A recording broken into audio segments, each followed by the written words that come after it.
కొత్త ఆలోచనలు, ఆధునిక పద్ధతులు, సరైన మార్కెట్ ఉంటే రైతుకు లాభాల పంట పండటం ఖాయం. విదేశాల్లో ఎన్నో ఏళ్ల ఉద్యోగం చేసి స్వగ్రామానికి వచ్చిన ప్రకాశం జిల్లా రైతు ఇప్పుడు డ్రాగన్ ఫ్రూట్ సాగుతో విజయగాథ రాస్తున్నారు. హై డెన్సిటీ పద్ధతిలో సాగు చేసి మంచి ఆదాయాన్ని అందుకుంటున్నారు. పండ్ల విక్రయంతో పాటు విత్తన మొక్కల విక్రయం ద్వారా కూడా అదనపు లాభాలు పొందుతున్నారు.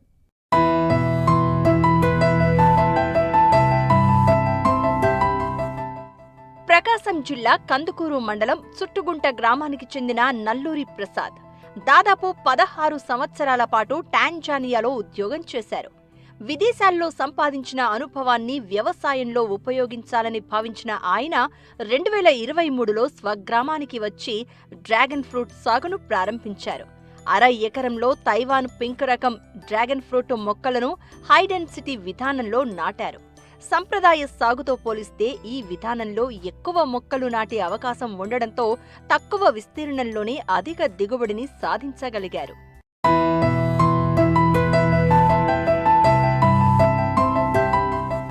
నాటిన ఏడాదిన్నరలోపే మొక్కలు దిగుబడినివ్వడం ప్రారంభించాయి. మొదటి ఏడాదిలోనే ఆశించిన దానికంటే మెరుగైన దిగుబడి రావడంతో పాటు మంచి ధర కూడా లభించింది. దీంతో పెట్టుబడికి తగిన లాభాలు వచ్చాయని రైతు చెబుతున్నారు. రెండో ఏడాదిలో మరింత మెరుగైన దిగుబడితో మంచి ఆదాయాన్ని అందుకున్నారు. నాణ్యమైన పండ్లకు మార్కెట్లో డిమాండ్ ఉండడంతో విక్రయాల్లో ఎలాంటి ఇబ్బందులు ఎదురు కాలేదు. పండ్ల విక్రయంతోనే కాకుండా డ్రాగన్ ఫ్రూట్ విత్తన మొక్కలను పెంచి విక్రయించడం ద్వారా కూడా అదనపు ఆదాయాన్ని పొందుతున్నారు. ఇలా ఒకే పంట నుంచి 2 రకాల ఆదాయ మార్గాలను సృష్టించుకుని ఆదర్శ రైతుగా నిలుస్తున్నారు. ఈ మొక్క వచ్చేసి నేను ఒంగోలు దగ్గర సెట్టం శ్రీనివాస్ అనే ఆయన దగ్గర తీసుకొచ్చాను. ఇది ఈ డ్రాగన్ వచ్చేసి తైవాన్ పింక్ చాలా బాగుంటుందని నెట్లో కానీ ఫ్రెండ్స్ ద్వారా తెలుసుకొని దీన్ని ఎంచుకోవడం జరిగింది. సో 2023 ఫిబ్రవరిలో వేస్తే 2024 జూన్ జూలైలో పంటకు వచ్చింది ఇది. సో జూన్ జూలైలో నుంచి అక్టోబర్ నవంబర్ వరకు కాపు వచ్చింది. అప్పుడు 3.5 టన్ను వచ్చింది. సో 6 లక్షల వరకు నేను అమ్ముకోగలిగాను.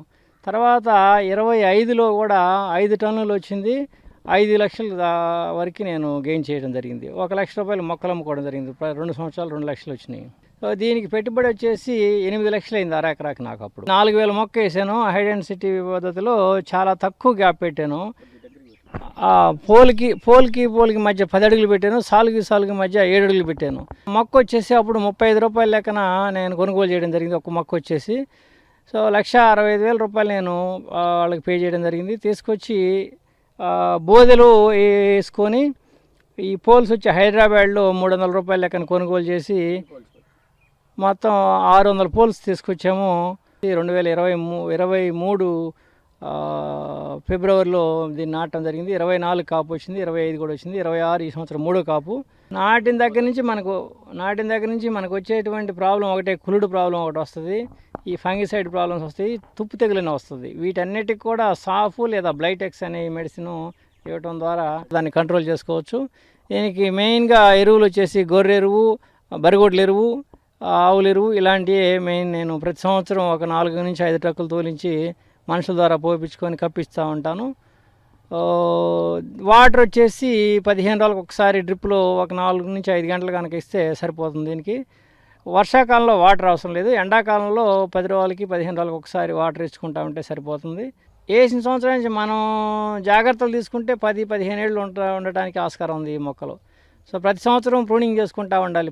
పాత కొమ్మలను తీసేసుకుంటూ కొత్త కొమ్మలను ఉంచుకుంటూ వాటికి కావాల్సిన పోషకాలు ఇచ్చుకుంటా ఉంటే 15 నుంచి 20 సంవత్సరాల వరకు కాపు మనకి వచ్చే పరిస్థితి ఉంది. జూన్ జూలైలో కాపు వస్తే ఆగస్టు సెప్టెంబర్ వరకు ఒక 4 నుంచి 5 కాపులు 4 నుంచి 5 కటింగ్లు మనకి వచ్చే ఛాన్స్ ఉంది. ఈ క్రాపు 70 to 80% చేను దగ్గరే కస్టమర్లు వచ్చి కొనుక్కోపోతూ ఉంటారు.